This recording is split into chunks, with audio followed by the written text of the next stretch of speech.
the process of movement of molecules from a higher concentration place to a lower concentration place is known as.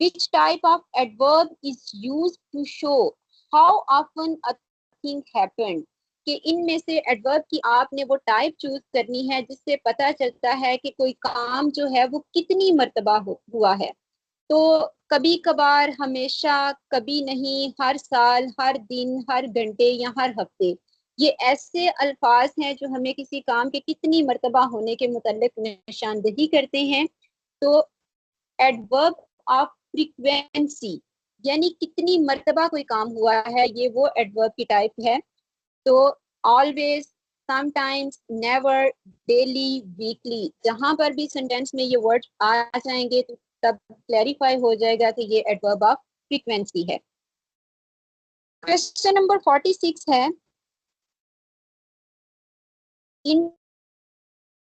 International Energy Agency was recognized by United. International atomic energy جو ہے وہ اب United nation نے قائم کی، تو یہ 1947 میں اس کا قیام ہوا اور اس کا ہیڈ کوارٹر وینا آسٹریا میں ہے اور اس کے ڈائریکٹر جنرل جو ہیں وہ یو. کوسچن نمبر 47 ہے correct the sentence he was. یہاں اس میں سے آپ نے جو کریکٹ جملہ ہے اس کا انتخاب کرنا ہے. تو فرسٹ آپشن ٹھیک ہے، he was ill with fever. Question number 48 ہے the performance of our player was rather dash. اس جملے کو آپ نے مکمل کرنا ہے. The performance of our player کے ہمارے جو کھلاڑیوں کی کارکردگی ہے was rather worse than I had expected, کہ میری سوچ سے زیادہ بری تھی. Worse than I had expected, B option. Question number 49 ہے change voice she will have سنگ اے سانگ. اس کو آپ نے پیسو وائس میں چینج کرنا ہے.